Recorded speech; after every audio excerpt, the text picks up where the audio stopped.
Good. Well, um, well, welcome to Our Ladies Dallas. This is our very cold um, February edition, especially if you're in Texas for whatever reason. We've got this really extreme weather conditions. Um, yeah, so we are. This is a very special night because I'm the organizer of Our Ladies Dallas. So you've seen me if you've attended these events, but we also have a very special guest, Larry D'Agostino, who's joining us. He's the organizer of the Dallas R User Group. He's actually the organizer, so the founder of the group, right? Um, Correct. Several years ago. So he'll be co-hosting, and so we're welcoming people from both organizations who are joining us tonight. So, yeah, just to kick things off, what we usually like to do is to ask people. Of course, we're local in Dallas, but this is all COVID. People are joining from all over, so we're just curious to know where you're from. So, yeah, which city are you? Which city and state, or maybe which country are you joining us from? Could you just kind of type that in the chat? Thank you for the note about my Michigan shirt. Yeah, I went to university. I went to Michigan State University, which is not these colors. And there's a huge rivalry between the two. But University of Michigan, I went there and visited the campus when I was looking at grad schools, and they gave me the warmest sweatshirt. So that's what I'm wearing today. So we've got Garland, we got Philadelphia, Austin, Bethesda, Maryland. Just moved to Los Angeles from Dallas. Oh, we missed you. Wisconsin, feeling the cold. Yeah, Nigeria. Okay, cool. Wow. So far, that's the furthest. Oregon, Portugal. Let's see, Portugal. Let's see who else is here. New Orleans again. Hey, that's my hometown. You're from Michigan, but you went to University of Michigan. Okay, I won't hold that against you. I know there's a big rivalry between the two. Nobody's perfect. You didn't go to the right school. It's okay. Just kidding. I honestly don't care about the rivalry at all. So I was just making a joke. But yeah, we've got a lot of people from a lot of different places and a really good crowd joining us. I know a lot of people will start trickling in a little bit. But yeah, I just wanted to make sure everybody had a chance to just kind of let us know where you're from. Larry, did you want to say anything to your peeps? Yeah, absolutely. Thank you. First and foremost, I want to thank Our Ladies and of Dallas and to Sadiqa for the invitation to have a meetup, to invite me to present at this meetup, and also to allow the Dallas R users to co-meet with on this occasion. And this is a lot of fun. I enjoy doing meetups and the more the merrier, the way I look at it. And so it's my pleasure to join with the Dallas R Ladies and join in the discussion and hopefully help those in our community learn more about R. For the Dallas R users, it's been a long time that we've had a meetup, and for good reason. We haven't had a location. Generally, the Dallas R user group meets at the University of Dallas, and we meet at Saturday mornings. But obviously, with the campus closed, we couldn't do a meetup for good reason. We wanted everybody to be safe, and we want to contribute to any sort.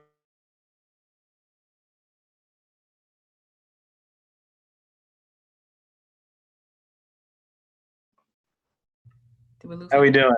You back? Oh. Okay, that was fun. Okay.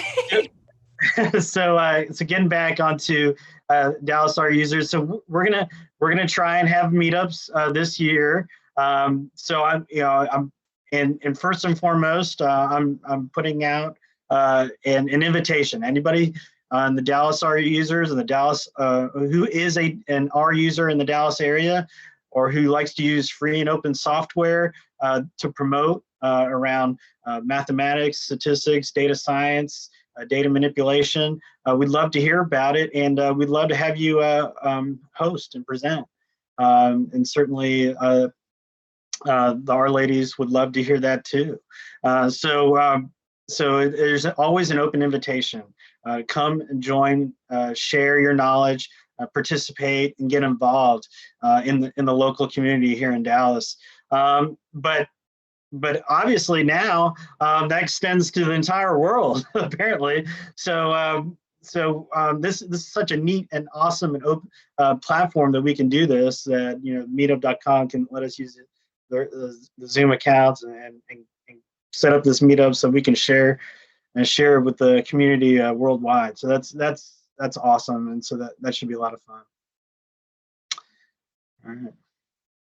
Yeah, and this will definitely be, the first of many. I definitely look forward to co-hosting other events with you, because I know that, we can learn from you, you can learn from us. One thing that I definitely want to make sure that everybody's aware of. So we're called Our Lady. So we're centered on making sure that we support women who are, or people who identify as women or non-binary, in their journey through data science and their art careers and so on. So we always want to make sure it's a welcoming space for women, but it's not exclusive to women.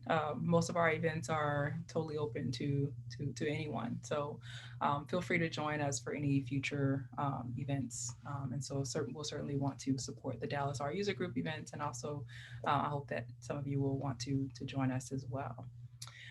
Cool. Well, one thing I want to make sure I point out, if I can share my screen for a bit, is that we have a few events on our calendar, and I'll make sure that the link is available to anyone who wants to see that.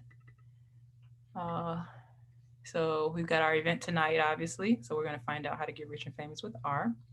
And then we've got on March 1st, we've got one of our Ladies Dallas organizers will be talking about the GT package, which she says she absolutely loves to use to create presentation ready tables. But we also have a lightning speaker, and Pravina Matthews will be joining us from Our Lady Chennai. So that's like, that's an international presentation that we'll have, and we're excited about that. So so that's one presentation coming up, and then we've got another one on March 16th. So Amber Thomas will be talking to us about, well, when I talked to Amber, she said, well, I don't really use R for anything besides data cleaning these days, but I can talk all day about storytelling. And so I said, yes, please, yes, we need to talk about data storytelling. So yeah, she has some really interesting some thoughts to share on that. I've seen some of stuff on her website, which you can check out, which I thought was very compelling. So definitely looking forward to that one. So if you're interested in being a speaker at an Our Ladies event, or even a lightning speaker, so maybe you don't want to give a full presentation, but maybe 5 to 15, 20 minutes, maybe with or without slides, or you just want to share, okay, I just found this cool thing, or I had this cool use case that involved R, or just something I want to share, this cool package that I learned, you're welcome to just kind of share it informally. So let me know, and we can definitely coordinate that. And I'm sure Larry will let you know about events that are coming up for Dallas Art User Group when those events are posted to that meetup calendar. Will do. Any other thing before we get started? I think we're good, right? So we don't actually have a lightning speaker today, so we can jump right into Larry's presentation. So I'm going to read Larry's bio. Okay, so Larry is an R enthusiast. I mentioned that he founded the Dallas R Users Group over 10 years ago. He uses R in his daily work, and he's happy to learn and share his knowledge with R within the Dallas community. And he gave us his Twitter information and also his LinkedIn page, where you can learn more about his background and learn about his musings, I guess, that he shares with his Twitter followers. Yeah. So yeah, without further ado, let's turn it over to Larry. All right. Thank you very much, Sadiqa. Once again, it's my pleasure to share with our ladies, and once again, doing a meetup for the Dallas R users as well. So I always start out a little about myself, and as Sadiqa said, organizer and founder of Dallas R User Group several years ago, and I enjoy R. I love using R. R is one of my favorite tools in my toolbox that I use. My background is in engineering, specifically industrial engineering. Basically, that's, business engineering, I guess, as it might go. And then I went on to did a little more schooling in operations research, so kind of get a little bit more of the math involved in engineering. So when I was in my job and in my work and what I do, I was interested in learning about new tools and tools of the trade. And so that's how I got into R. I was traditionally kind of, using Excel, using mainly as far as statistical tool, using SAS. And I came upon R about 2010, and I fell in love with it quickly.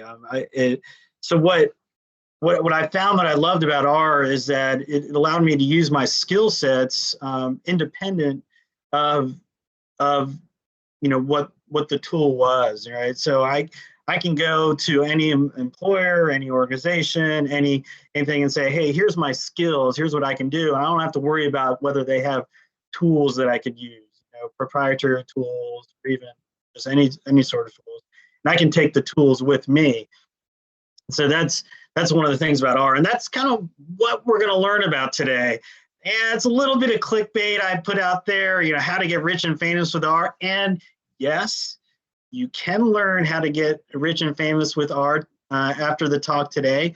But would you, using what we learned today, get you rich and famous with R tomorrow? Not necessarily, but it will get you on that path, and we'll show you how to get on that path. And it's mainly with just using R as a tool. We're gonna specifically what we're going to be talking about today. We got a little bit of an overview. Oops, wrong mouse. A little bit of an overview is we're going to be talking about. We already talked about this about the Numerai Prediction Challenge, and that's Numerai was founded about, I don't know, a few years ago, and it is a kind of a quasi hedge fund, a financial hedge fund that invests in the stock market. I think particularly the U.S. Stock market, at least U.S. Markets,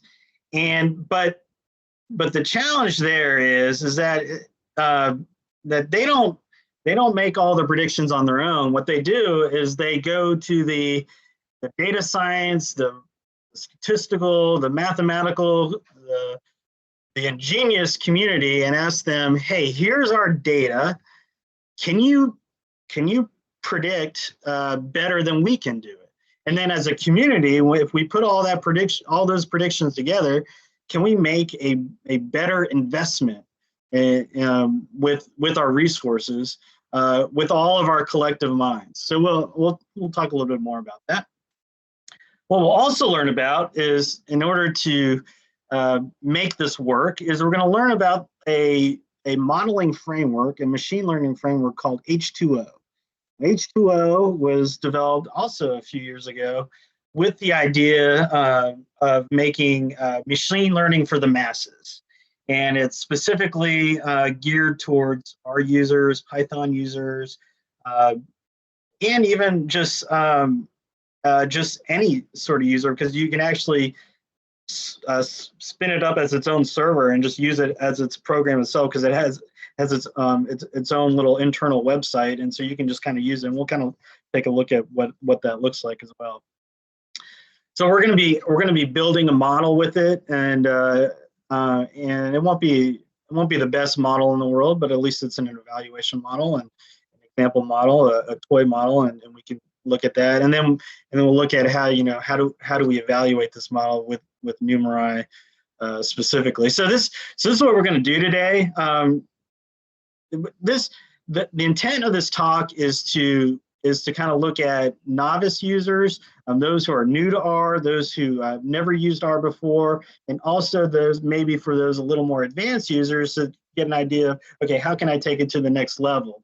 But but the idea here is since this is a presentation on R and for Dallas, our users group, and Our Ladies, we want those people to learn about R, to learn about the community, what the people in the community are doing, and so then learning how what are those best practices, what are people using to get their job done, to help in organizations, and so that's really the intent of what I want to do for you today. So and hopefully we'll get that across. All right, so next. All right, so let's talk a little bit about Numerai. So really what Numerai is kind of a weekly data science tournament. They want to try and predict the stock market. And you can go to their website, and I'm going to quickly go over to it. It's called Numerai.ai. And what you're actually seeing is the actual leaderboard. Like right now, like the best model out there is this individual, and here's all the metrics based on their model and how much they're contributing to the overall. But as you can see, I mean, there are several dozens of people who have submitted models, and this leaderboard goes on and load all. We can load all 4,000 plus models that are contributing to this, and my lowly one is in the 3,000 ranked. Okay, I'm probably not the best model out here, but that's okay. I'm not putting a lot into this. I'm actually learning. This is what I'm doing. I'm doing this to help learn. And so what Numerai wants to do is they want to get all these modelers to come together and to try and figure out, okay, we have this data, we have it all. What do we do with this data? And if we worked collectively, can we make a better prediction on what's going to happen in the stock market? Now, how do they do that? It's really interesting. The financial data that Numerai provides is all obfuscated. And what that means is we have no idea what the actual data is that Numerai is putting together, but they give the data to everybody. So what they do is they make this data set that has like hundreds of features in it, and then a target variable that is a target that you don't really know what the target is. But what they will do for you is you can submit it, and then you can see how well your model works with relation to how they framed up the data and framed up what they're trying to do. So really what you're trying to do is you're trying to build a black box for them. And you're trying to build a black box so that you can create the best prediction model out there compared to the other peers that are trying to predict as well. And hence that's why you have this leaderboard, is that everybody submits their models. They see how close they can get to the target, how well they can as you can see here, stake their claim, and then as part of that, depending on how well you do and how well you stake with Numerai, they'll award you. Numerai will award you with part of their winnings, so you will. So it's like, hey, you gave us a decent model, we will reward you back with those winnings. Now, how do they do that? What they do is they award a prize based on how much you stake in a cryptocurrency called what do they call it? Numerati. I think it's called Numerati or something along those lines. NMR is the call sign for the ticker. And now this NMR cryptocurrency isn't a public cryptocurrency. It is fully managed by Numerai. So you can't go out on the market and actually exchange it. You can only really exchange it through Numerai, and they have ways of doing that, doing the exchange through Numerai. But they award in this cryptocurrency, and the reason why they do that is kind of different reasons. I think what they want to do is so they can kind of manage how it's staked, and they also, what they can do is they can manage a reliable payment mechanism as well to all the submitters, because they want it to be frequent, weekly frequency, and awarded on time, and everything works out from a transaction standpoint. So that's why they settled on this cryptocurrency. Early on, when Numerai started, they didn't do that, and that's when I got involved with it. I got involved with it, a few years ago when they just got started, and they were just kind of awarding, cash prizes. But what they found out is that, the way that, the transactions work, I think they felt like they were being more like a bank than they were as just a, as a way of doing what their core interests are, which is, predicting the stock market and predicting that. And so that's why they went to this cryptocurrency, to kind of get out of that and have it kind of managed kind of all automatically. Now, how much gets awarded is depending on how much you stake. So the more you stake in it, kind of meaning, like, for instance, like the more you invest in your own model, the more than your cash prize award will be. And you can kind of see based off of the leaderboard how much, people are staking. Like this, this person is staking almost 85, and this person is staking, over 600. This person is staking over 700. So obviously the people on top of the leaderboard are staking quite a bit more. People down on the leaderboard, aren't staking as much. And then, you like me, like I'm staking basically nothing, because I'm just kind of doing this as a, just a way to kind of, play around with the data and kind of learn more modeling practices, and just kind of just getting involved in that. So that's kind of the way I'm getting involved in it. So I'm not really doing much to kind of, get to the top, but I'm learning as I go. And so that's what's kind of interesting about that, and getting involved. So that's kind of a fun little interest story around Numerai. The founder was, I believe his name is Richard Crabe, and he wanted to get into Numerai because he wanted to do, he called it, he had a really interesting way of talking about this company, and said he wanted to be like the last hedge fund ever, meaning that, if there's anything that can be learned out of the market, he believes that, collectively we could do it together, we could predict together, and then once we have this, collective idea of, how we invest, in the market, then you'd only need to do that, and, put your, model in there, and then you could, and then you'd only need, one real, collective investor to do that together. I don't know if he's going to achieve that goal or not, but it's an interesting goal, but, that's something to be determined, how they go forward.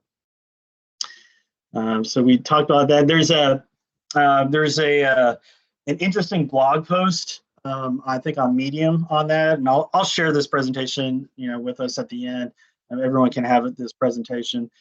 So you'll be able to get to that. And there's also a little short film on it as well that Numerai put together.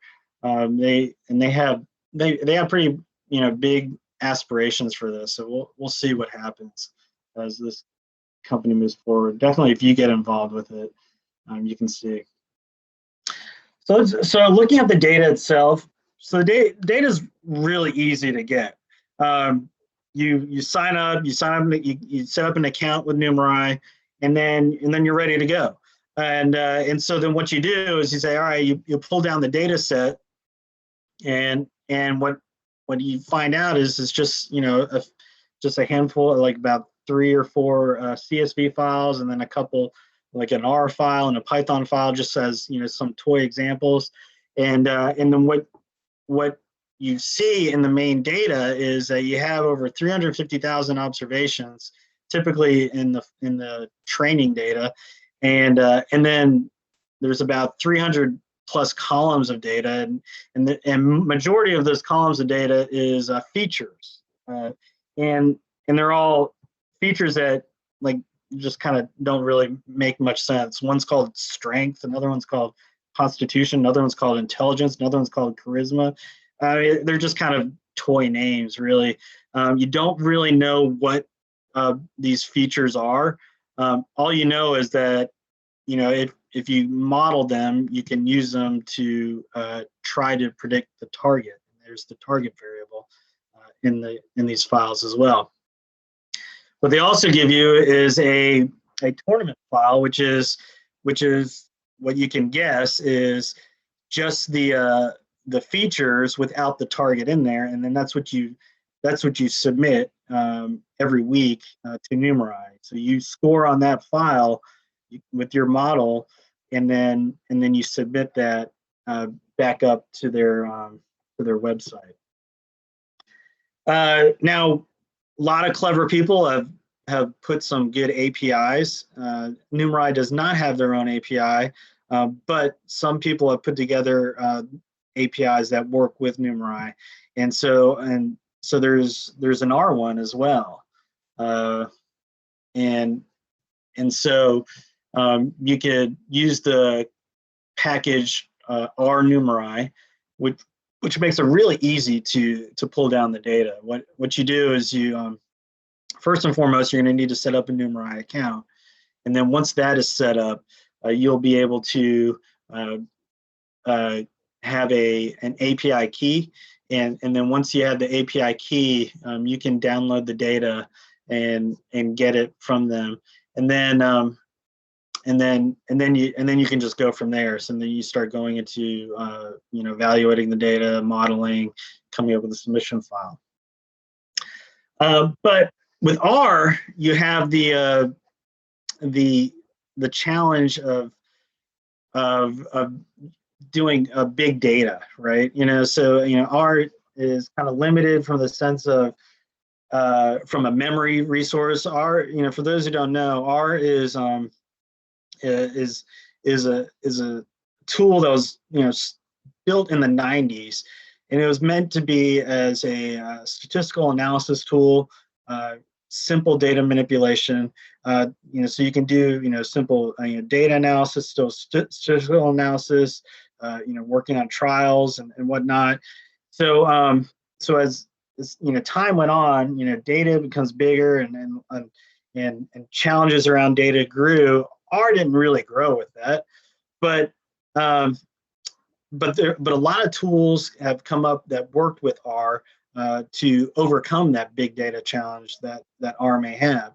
And one of those is the modeling framework at H2O. And H2O can be used alongside with R very easily, actually. And we'll get into a little bit of that and how to use H2O with it. There's a nice website that you can go to, h2o.ai, that's pretty clear, and it's a fairly big platform where they offer a lot of different solutions. Obviously, they want to be the end all to everyone in the data science community. That's kind of what their sales thing. But what's neat about H2O is it's open source. So you can download it for free and start playing around with it and start using it that way. So that is very handy.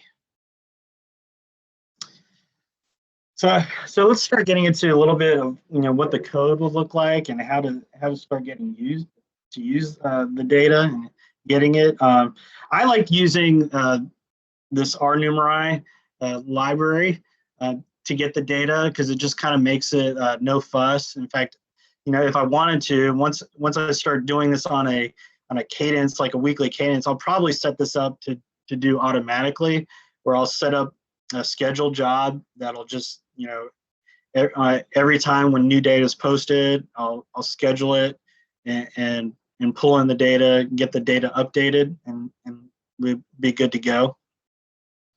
And so that's what I want to do. I haven't gotten that set up yet, but this is kind of a little toy way of getting it set up. And so what you'd have to do is you have to go into Numerai itself, get your public ID and your API key, and just set it up with these functions. from our Numerai, and then you can run this little account info to make sure it's all working properly, and then you can set up your data directory, and then just run the download data, and there you go. It magically just pulls down the data for you, and like I said, it's just some CSV files and some example files, and it'll pull it in and put it into the location you want. So very simple, very easy to do. In fact, this is what I do. Kind of like I'll set it up and I'll just have it pull in, and I'll have it put into my folder where I have the Numerai trading data and everything good to go, and bam, there you go. Simple. Forgot to mention at first, if anybody has any questions, now that we're kind of starting to dig into a little more, our code and what that. If anyone has questions, let me know, either the chat or something, or I don't know how Zoom does it. If there's raise your hand thing or something, but or you can just kind of throw it out there. We can talk. I definitely want this to be open and back and forth, so it doesn't need to be one way or one-sided, one direction talk. All right, so I want to kind of get into H2O and what that is before we start digging into that code and what that looks like. Their goal is kind of democratize AI for everyone. So Numerai is to democratize the stock market. H2O is to democratize AI. So it's kind of a theme tonight is democratizing these tools for everybody and these methods. So H2O is really just a framework for building models on large data. That's essentially what it is. So if you want to have a something that builds models and you have just a lot of data coming together, this is a good framework for that. And the way they've set it up is it makes it fairly easy to do, and really kind of seamless and just kind of work out of the box. I think that's kind of one of the hallmarks of H2O, is that you don't get a lot of fuss and a lot of setup. You just kind of download it and go with that. Now, setting up with R, there's a little bit of install, but it's not really that bad.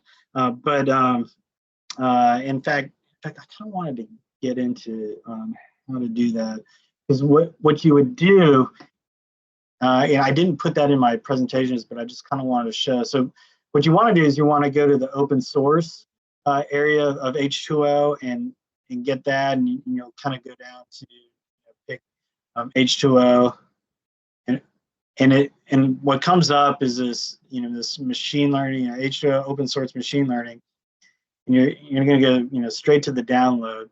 I mean, it tells you everything about how it works, but you go straight down to the download, and you're just going to get the latest stable release. Now they do have some some beta releases that are working on some new things, but I'm not even sure what new stuff but they're always kind of constantly working on new modeling methods, new implementations on how to model, new data frameworks. So there might be something bleeding edge that they're working on.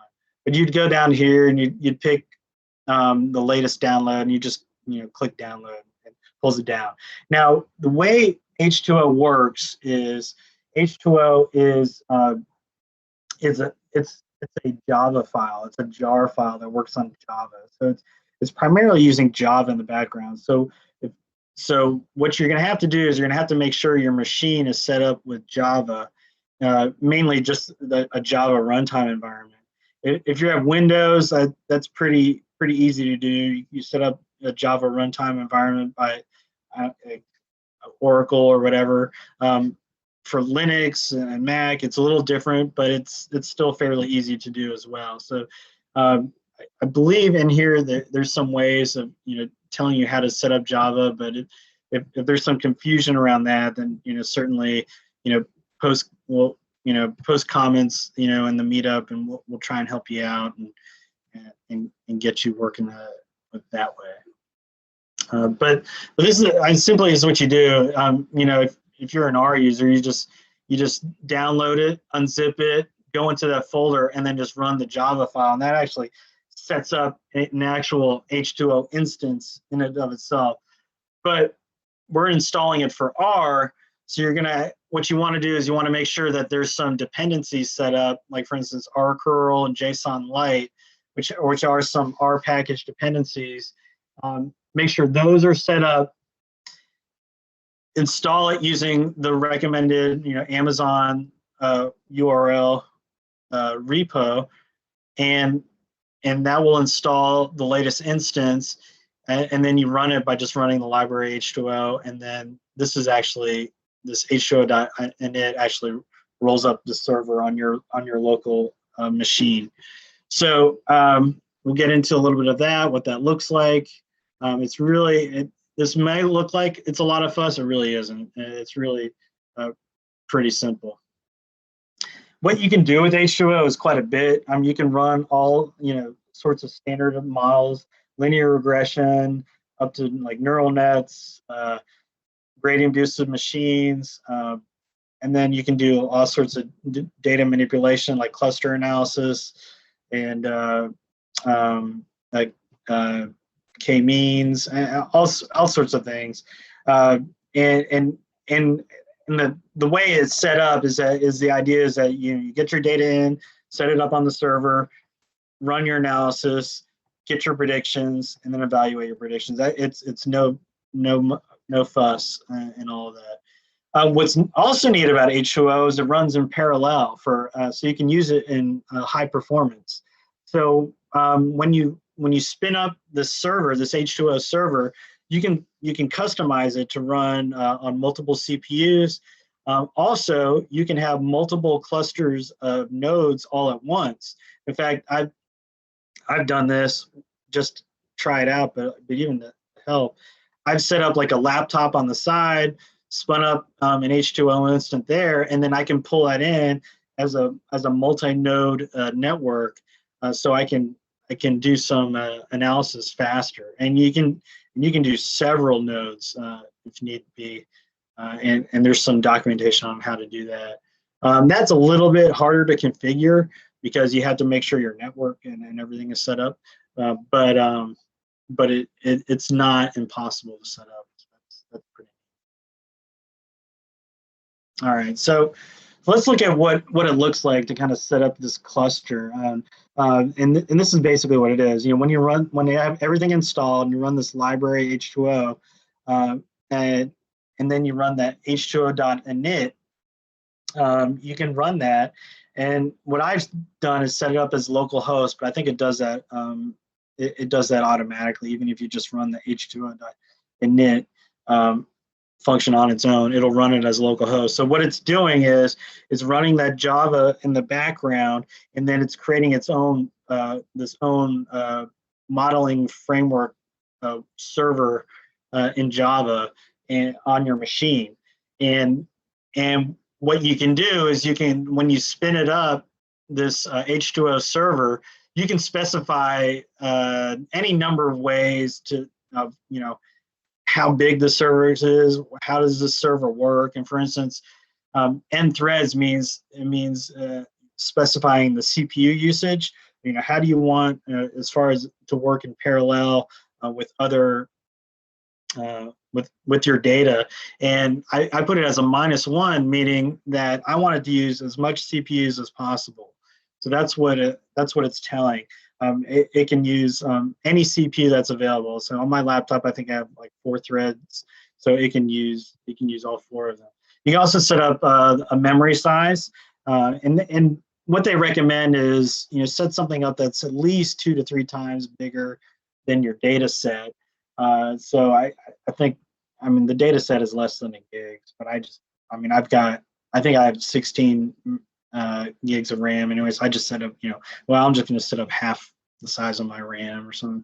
And so I set it up to do that. Now, I think it has some swap features. So I don't think at any given time it's using that much RAM. It's just setting up a max size to use. So it's actually a really smart, system that H2O works with your computer and doesn't overutilize it until it actually needs to do work.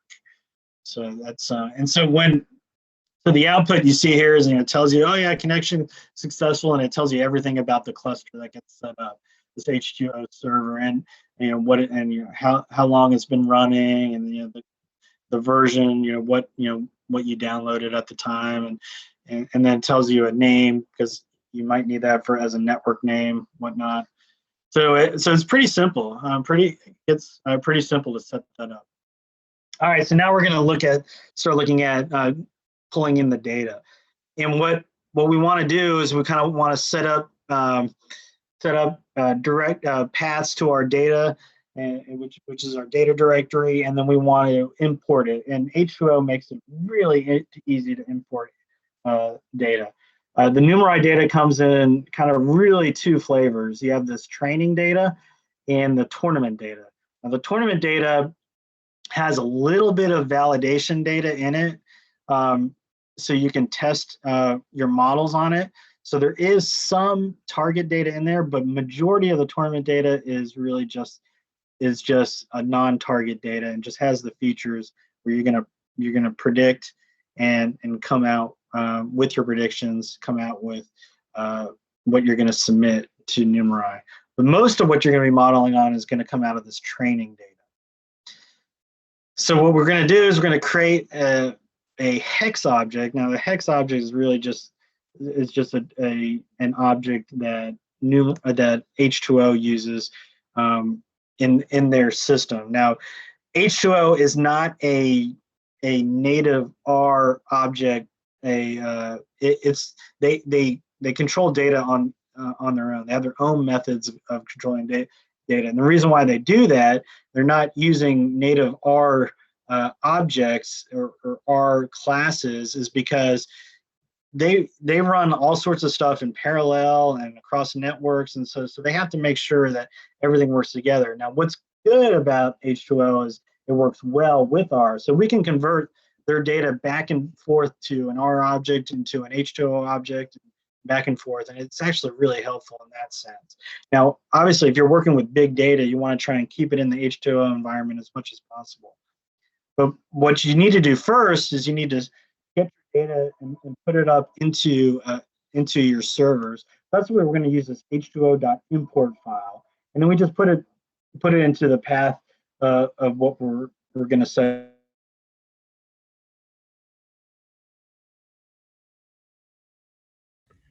Uh-oh, did we lose Larry again? Am I back? Hey, here you go. Okay. Yeah, okay. So we're going to have some hiccups, with a lot of people having in Dallas area, there's been a lot of power problems with the cold weather. So just a fair warning, there's going to be some hiccups. All right. I'm going to just pause here for a second. Does anyone have any questions so far about Numerai, about H2O, about anything like that? One person in the chat asked about the name H2O. They wanted to know why. Yeah. H2O. Yeah, that's a good question. I don't really know. Maybe it's, I don't know. I think it's kind of, it's malleable. It kind of goes with the flow. Like data flow, water flows. I don't know. Yeah. I think that was the idea around that. So it's kind of like, you can kind of shape it to what you want it to shape it, I guess. That's my best answer. I probably made that up. I don't really know. It's a good question. Yeah, I don't know either. I've used it for many years, honestly, never even thought about it. So yeah. Good thing to Google maybe. All right. So here we actually are going to set up some R objects, and what we're going to do is we're going to pull out all the model variable names. And so when we pull out model variable names, we're just gonna kind of look at this train.hex, and we can use an R function called names and pull those out. Now what we're gonna do is of the vector of names, we're gonna use the grep function to pull out just the names that have feature in it. So grep is a regular expression function that we're gonna look at the string feature, and it's gonna look at over all the names of of that, and then what grep does is going to say, okay, within these names, it's going to index all of the names that have the string feature in it, and then we put that in brackets to take that index, and then we'll index it against the names itself, and that will pull out the model variables. So we'll use that in with H2O later. Then we want to pull out what the target variable is, and of course it's the string called target. So there's a column name called target. Then we're going to kind of set up some modeling parameters. We're going to do a lot of with modeling and modeling predictions. You do a lot of cross validation. So you tend to want to set up a seed value because it uses a lot of random sequences. So if you set up a seed, you'll know which random sequence you used to set up your modeling with. So that's what we're going to do. Just make up a number there. All right. So those who have never done a prediction before, specifically a model to predict something that happens in the future, with a data set, what you want to do typically is you want to obviously have a data set to use to develop your model with, but you also want to hold out some of that data set and not do anything with that, not develop on that, and just kind of leave it and set it aside so that we can evaluate our model later. So what we're going to do is we take a training set. We're going to train our model on a certain set, and then we'll have a validation set that we'll validate our model later. And our model didn't see any of that validation set, so that's what you want to evaluate your model on, is that holdout sample. So H2O makes it very easy to set up a holdout sample with. And now my naming convention is going to get kind of weird because Numerai calls the whole training data training data. I'm gonna split it out between a development data and a validation data set. So I'm going to call train.dev what is my development set where I'm going to develop the model on. The train.val is going to be my holdout sample. H2O makes it very easy by using this H2O.splitFrame function. And so I'm going to take this hex file or hex H2O object, and I'm going to split out a 75% split. Now it's going to be a random split, and it's seeded. And I already have that seed value. And it's going to take 75% of that data and put it into this train.dev, and then it's going to hold out the other 25% and put it into this data set. So I have this split out, and I can use this train.dev to do all my modeling on. And you can see how big it is here. We have over 375,000 observations here, and then over 125,000 here. So actually this data set is over 500,000. I didn't realize it was that big. The newer data sets are getting even bigger now. All right. We have a question in the chat. Someone wants to know if you can use tidyverse functions instead of H2O commands to manage data. So yes, you can. You can use tidyverse functions, but what you're going to have to do is you're going to have to convert your H2O data back into an R object, and then do your tidyverse manipulation with that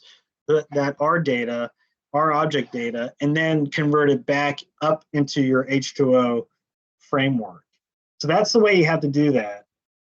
So starting off, I would suggest just trying to use, if you're learning H2O, try to use just the H2O data manipulation and data at first. And then once you get more comfortable with that, then you can kind of go back and forth between pulling it out of the H2O frame and then into an R data object, and then putting it back into an H2O object. It can get a little weird sometimes, because sometimes the way the data is set up, it'll be kind of odd, because it doesn't use a lot of the same conventions. but once you figure that out, it does get to be simpler.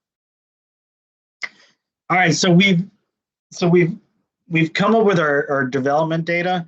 Now we can actually go ahead and fit a model with this development data. And what we're going to do is we're going to build a gradient boosted machine. Now we don't have enough time to get into what a gradient boosted machine is and what that is. Think of it as a gradient boosted machines. Think of it as a decision tree on steroids. It's basically it's taking a bunch of trees, which if anyone's done a decision tree before, you're taking a bunch of those and you're manipulating the tree and you're pulling trees out and you're evaluating them and then figuring out which trees work best and throwing it back into the data, and you do this over and over and over until you get a final work a final model that does a pretty good job at predicting the target. And so that's what we want to do, is we want to use this modeling method to kind of figure out, a good way to evaluate the target. So we're going to use this h2o.gbm function. The x variables those are going to be our model variables. So we already pulled that out. The target variable is the y. The training frame is going to be our train.dev, which is what we want to develop on. And then we put in some parameters of what the gradient boosted machine does. N trees means every time we go through an iteration, we want it to create like 30 trees. Now you could set it up to do like 500 trees if you wanted to. That might be too much in this case, but that is possible. Min rows means like, okay, so the lowermost node in the tree, how many observations do you want?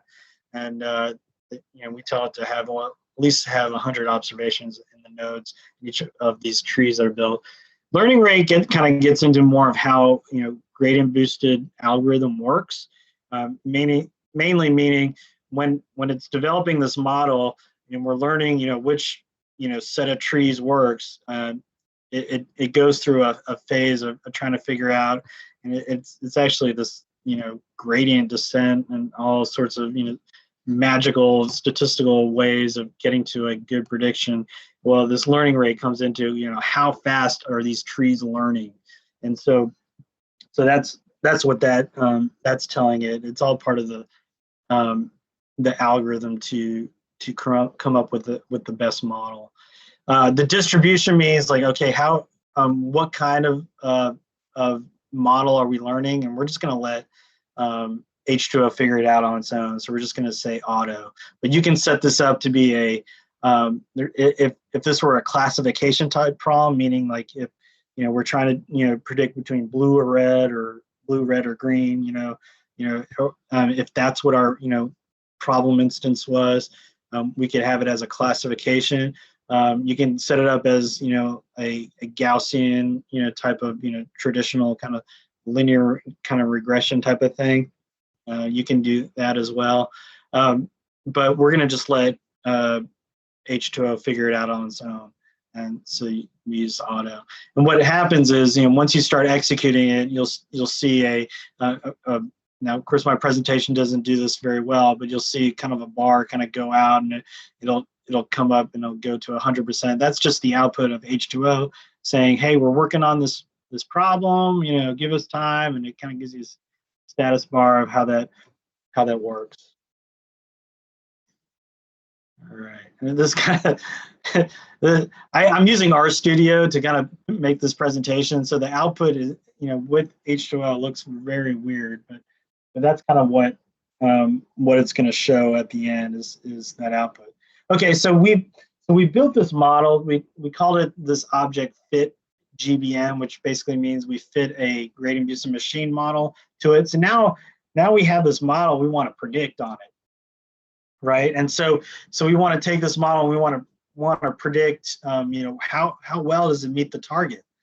So lucky enough, H2O has this prediction function, H2O.predict. We take the model and then we tell it what data to predict. So we start with the data that we developed it on, and we'll and we'll make that prediction there.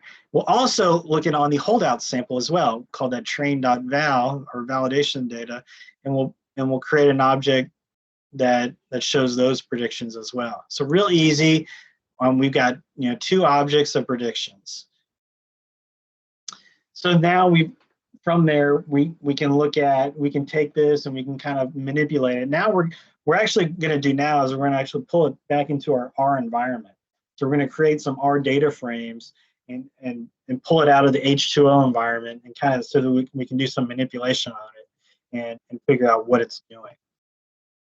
So what this code is doing is we're just basically converting our predictions into data frames, and in this data frame we're going to add in the target variable from our data. So you can see here, this is the method of H2O. It tells us how do you pull out the target vector out of that training data, and then also the validation data, and we're gonna make a new column in our data frame to add that in there. So now we're going to evaluate it. And so with that, actually, this is another way of evaluating, is just using kind of the standard H2O methods of evaluating it. And they have this H2O.performance. I'm actually giving this as another way of doing it, and not just the way I'm going to show here in the next few slides. But this is kind of the standard conventional way of learning how well a model performs, and we'll take the performance value out of the model, and then we can run some functions on some evaluation functions. For instance, the root mean square error, which is RMSE function, which tells us, based off the target and the prediction, what's the kind of the standard error based on how far away were we from the target, and it kind of averages all those out, and it tells us like, well, we're on average 0.22 away from the target. And then when we look at the holdout sample, it says, well, we're also about 0.22 away from the target. So I mean, we're not going to get into whether that's good or bad just yet. We just want to know, it's like, okay, that's good to know. At least we know that on the training data, we get a target like this. At least on the holdout, where we didn't touch the data from a modeling standpoint, it's getting to be pretty close to the same number. So at least we know that the model is performing to some degree at a certain level. All right, so I'm going to start getting into a little bit of the Numerai data and what the data is. Now this is kind of more. We're gonna start getting into more of how to do well with Numerai and how to figure out how to predict well. So one thing I didn't cover early on in the data was, we know that the features are kind of obfuscated. We don't really know what the features are, but there is a data type variable in the data, and with this data type, it has this column called eras. Now, what an era is kind of what it sounds like. It's a time-based variable. So what Numerai is telling us is, we have all these features, we have a target, but we also have a time code and associated with it. Now, we don't know what time it is. All we know is it's an era from 1 to 120 in the training data, and then in the validation data, the tournament data, it goes from 121 to like 132. You can have multiple observations with the same era, but we know that they're up to 120 eras. So era 1 is a time reference. Era 2 is a time reference. Era 3 is a time reference, all the way up to era 120 or 120 plus. What we do know about the eras is that they're chronological, so that era 1 happens before era 2, and era 2 for 3, and 3 before 4, and so on. That's all we really know about that, which is kind of interesting. But it has to go with how well you predict. Now I'm going to go back to the leaderboard a little bit and talk about this and the way how Numerai calculates what a good score is and what a bad score is in terms of predicting their model. And what they do is they they run a correlation rank on your model predictions based on their internal targets. And what they do is they have and it's just a simple Spearman correlation, which is just figuring out doing just a simple statistical correlation between your prediction and the target, and they do that across all your predictions. But what they also do is they also figure out that correlation across across all the eras. So what happens is that you'll have maybe a good correlation on one era, and then it goes to the next era and it might not be so well, and then it'll be good again, and then another correlation, well, it won't be very good. So what this data challenge is really trying to do is you're really trying to do a black box time series prediction. And when you think about the stock market and think about prices and how the stock market is a bunch of publicly traded companies that show their stocks on any given day, and if the stock goes up, if you buy a stock one day and the stock goes up and you sell that stock the next day, then you have return on your investment, right? And so it's kind of what their Numerai is giving you is giving you these time values, all these features, these targets, but you don't really know what the features are. You don't really know exactly what the target is, but it does give you a sense of, well, it's all time dependent one way or the other. So that's what this correlation rank is. I'm not correlation rank. This correlation value is. I'm just gonna kind of dig into one of my models that I did, where you kind of look at how well it does across. Really, what it is saying is how well it does across all these eras. How well does it correlate across the era? And that's what kind of they're outputting here. So they're kind of telling you, like, well, you kind of did this well across the eras, and whether it's positive or negative. And the better models kind of all kind of slightly positive correlation. And look at these correlations. Like the leader on the leaderboard is that's a very low correlation, 0.04, but it helps enough to get whatever they're trying to do with this to it helps enough to get something out of the quote unquote investment.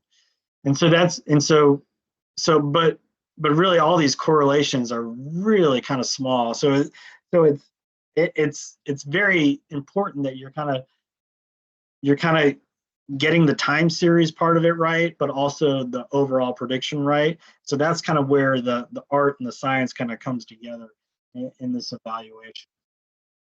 Whoops. All right. So what we want to do is we kind of want to set up methods to kind of test it on our own before we submit it to Numerai, and that's what we want to do. So we're going to try and do these correlations over all these eras, come up with our own estimation of, okay, what's the mean correlation across these eras, kind of get a picture of what that looks like, and then kind of figure out, okay, is our model doing well in that sense? So the first thing we do is we pull out this era vector, and we're going to look at our development data first, and I'm just going to index that, and then I'm going to figure out, okay, here's all of my eras, and I use this unique function to pull out all the eras. Now I use this kind of lapply function. If you're new to R, this is one of those kind of neat utilities in R that you can apply a certain function over a list of values, and that's what this is doing. If you have any questions about that later, ping me later, and I can help you with that. But what I'm essentially going to do is I'm going to take all these unique eras, and then I'm going to run this correlation function over all those eras between my target and prediction in my model prediction data frame. And so instead of just getting the overall correlation value, I'm going to figure out the correlation over each of those eras, and then come up with this new list, and then call it each item in that list is a different era. And then what I'll do is I'll get my overall correlation, and then just to get the overall value. And they also have these, and they also use this kind of way they evaluate is use of Sharp, which Sharp is just basically a fancy name for how much variation is there in the data. And the way they define Sharp is take the mean over the standard deviation. And so that's just kind of their method of looking at how variable these correlations are. So that's what we're doing for that. We do the same thing on the holdout sample. So the exact same method. We're taking the eras. We'll look at the holdout sample, which is this model predict.val data, which is an R objects. This is all just native R, and I'm doing the same thing over that validation data set. So I'm going to get a look at it here, and in terms of what Numerai predicts as what's a good model. So this is the top level mean. So you can see, when I built the model, the training data set, I got, my development data is very high, high correlation, relative to some other things, almost 9.5, 0.095. The Sharp looks, actually pretty high. Actually, that's not too bad because it's mean over standard deviation. So the higher the value, the better. But when you look at the holdout sample, it doesn't do as well. The Sharp does pretty good, but you can see it's almost half the value of the correlation. So there's something missing in the model. It's not quite meeting what we developed on. At least you're not getting some sort of consistency there. So something is going on. Now granted, these are the overall levels. Now what we want to do is we want to take a look at over all these eras. So I took that list of all the different eras, and I looked at how well they correlate. And you can see some of them correlated really high, like this one era correlated really high, but then I have a lot of them that have negative correlation. It's like going in the other direction, and that's not good. Like you want them to be all positive.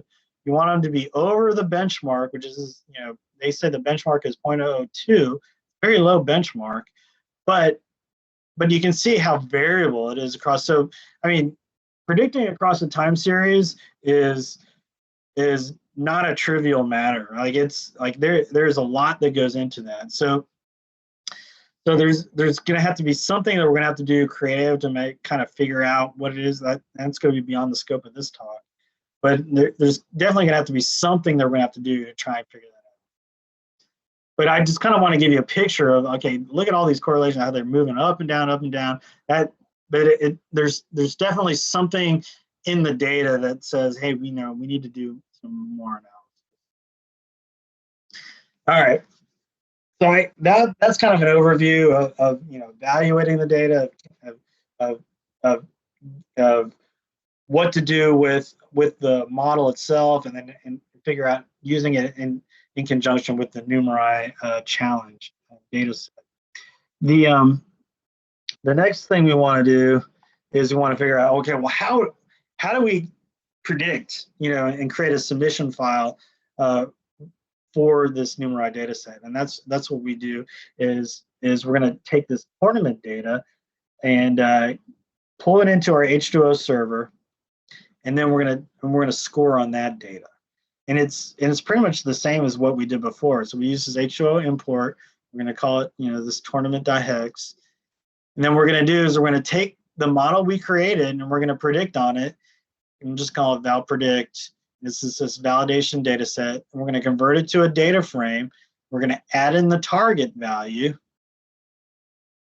Really simple. So I'm not doing anything that's really beyond what we did before.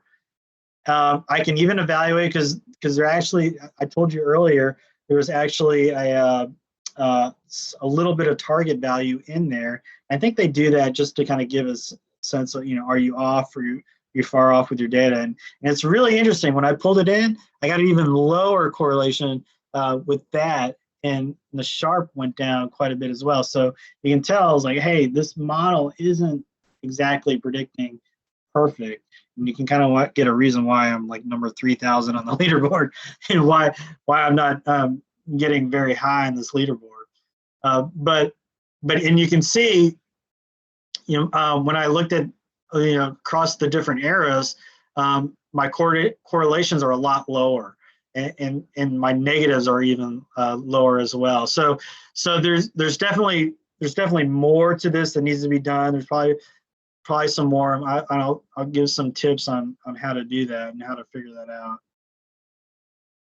But as far as the submission file, it's pretty straightforward.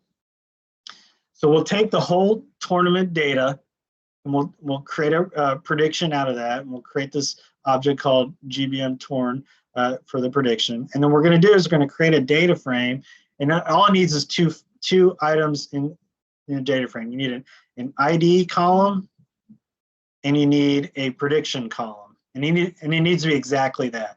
It needs to have an ID, and needs to have prediction.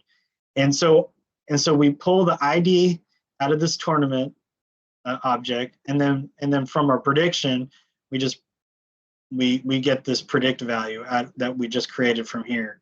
And so we're just creating two vectors to do that into a data frame. And then once we have that data frame set up, we can just write it as a CSV file, call it whatever you want, submission.csv. Don't need quotes, don't need row names on it. Just needs to have the ID in this prediction column for it. So that's all you really need for that. And so once you have that and it spits it out, you're good to go. You can submit that as a file in of itself. All right. So and it's simply, you can just go back to here at the Numerai website and upload the predictions, and that's as simple as and then once you do that, then it'll give you some analysis on your prediction, and it'll give you kind of your correlation rank and all that, and some other characteristics of your model. What's neat is it kind of shows you over time, over your submissions, how well your performance does, how well your rank does, how your reputation goes, and you can see that, and we can look at somebody better, like for instance, like this person, you can look at how well they've done over time, and their correlations, they're kind of up and down, and in their rank, how they started out in the hundreds, now they're doing really well. So there's a lot about this challenge with Numerai that you can kind of really evaluate your models on and kind of get a sense of how well it does. But for those who are just starting out and doing modeling, and those who haven't done a lot of modeling before, I think this is a really good challenge, and it kind of gets an idea of how to do these sort of things. It's public, so anybody can get involved, and everyone can figure out how to kind of develop their own prediction methods. I use gradient Busey machines. There's any number of ways, random forest, neural nets, even linear regression is a method, because the target is kind of somewhat of a continuous variable. It's not a classifier. So you can do all sorts of different modeling methods to come up with your own predictions, and you can submit it to this challenge as you see fit. And then as you work your way up the leaderboard, you will become known, and you will become famous, and you will, as we can see these people on the leaderboard, you can get a lot of, earn a lot of money. For instance, this person is staking, over 700, which is about as you can see, over $30,000, towards this, and you can see what their daily return is 4%. Their 3-month return is over 100%. 4-month return is getting like 400%. So you can certainly see that as your techniques improves, as your modeling practices improve, you can really get some notoriety. But I think the most important thing really is that you're really honing your skill sets and really utilizing a skill set that can be really useful, and not just in financial instruments like this, but also in all sorts of different areas of prediction, be it finance, be it in science, be it in other mathematical practices, be it in social sciences, be it in and currently what we're going through now with this global pandemic, certainly useful in that area. So this is just something where you can kind of hone your tools, hone your skills, hone your knowledge, and you can and learn. It's really a learn by doing is what it is. So how can you get better? Like, how can you go up the leaderboard and get better? Well, that's a really good question. I'm going to try and answer here. So like I told you, there's different modeling methods you could use. There's really no right answer for this. What's the best modeling method? I would say that a lot of people have kind of gravitated to using gradient boosted machines, but I mean, certainly, linear regression, random forest, neural nets, all those. Dimension reduction is a possibility, dimensionality reduction, like using principal components. That I've actually played around with that to some degree. It actually helps in your correlation, but it hurts when you look across different eras. So I want to play around with that more to kind of see if there's more into that. There's some other methods that I've read up on the forums, and I'll talk to you about that a little later, how to get to those forums. But some neutralizing your prediction values is a good method. Some other ways of improving is how you validate your model.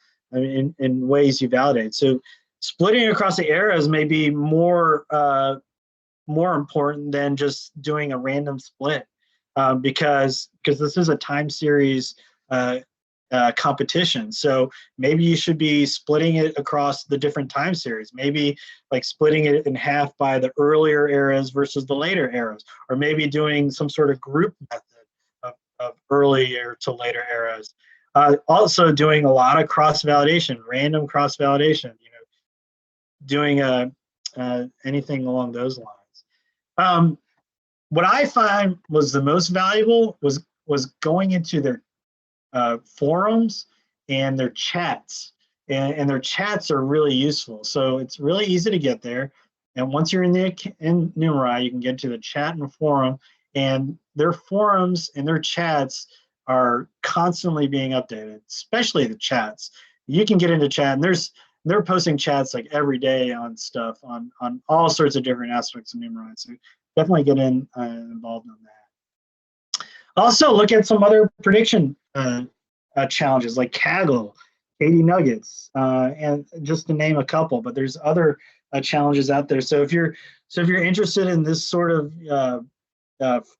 frame of analysis, I would get involved that way, and you can learn skill sets there, and then come back to Numerai or just go off in that direction. All sorts of neat, interesting data challenges to kind of hone up your skills, whether you're a novice just starting out or whether you're advanced, and looking for ways to hone your skills in that aspect. The last thing I want to do, and I was going to mention in the beginning, but I kind of saved it to the end. We only have 3 minutes. Yeah, time check. And thank you for that. The last thing I want to say is always get involved in your local meetups. For those in the Dallas area, the Dallas R Users Group and then the Our Ladies Dallas, I would say, are the 2 main R communities in the Dallas area. There's also several others in the area. but I know we have viewers from all over the world. So look up your local communities and get involved, get plugged in, listen to some talks, share your knowledge, give talks, uh, get come up with a niche knowledge framework and share your knowledge. So I strongly suggest that.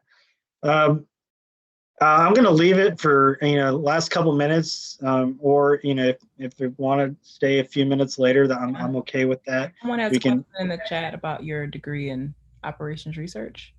Yeah, so I got that in the. What was the question? What R packages do you like for optimization problems like knapsack, assignment, and traveling salesman? Yeah. Are there places to see examples of how these packages have been deployed in real world examples? Good question. So as far as optimization, I haven't done optimization quite a lot. In fact, my niche has kind of gone into prediction. I currently work in for a bank in the Dallas area. So I do, and I work on an auto finance portfolio. So I do a lot of predictive analysis, like credit risk and all that. So I do a lot of predictions. So this is up my alley as far as this Numerai challenge. But as far as optimization and doing that, there's a lot of good R packages. Some that come to mind. There's there's one that uses the GLPK, and I think it's either called RGLPK or it's just called GLPK.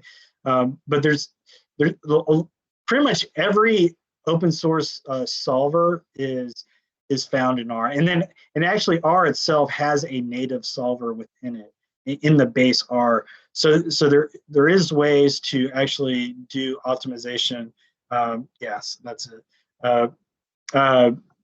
To do optimization in R.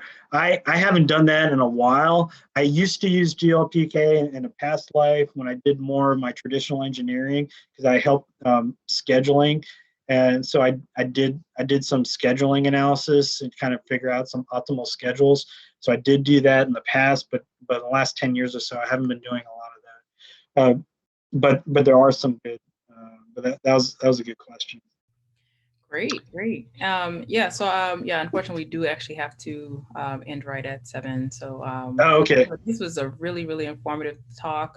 Someone asked if you would be willing to share your slides. I would like to see the slides as well, if you wouldn't mind sharing those. Yes, I'll do that. I'll post those to the meetup. I'll share them with Sadiqa. I will put them also on the Dallas R Users Group GitHub site. So I'll post those there as well, or at least a link to it. I might put it on my own repository, but the link will be there. So that'll be there as well. Okay, well, that'll do it for tonight. Thank you, Larry, for a really great introduction to H2O and Numerai. And so I hope you all had a great session and learned a lot. And we hope to see you again at a future Our Ladies Dallas or future Dallas R User Group meetup. So take care and stay safe. Good night, everyone. All right, good night. Thanks.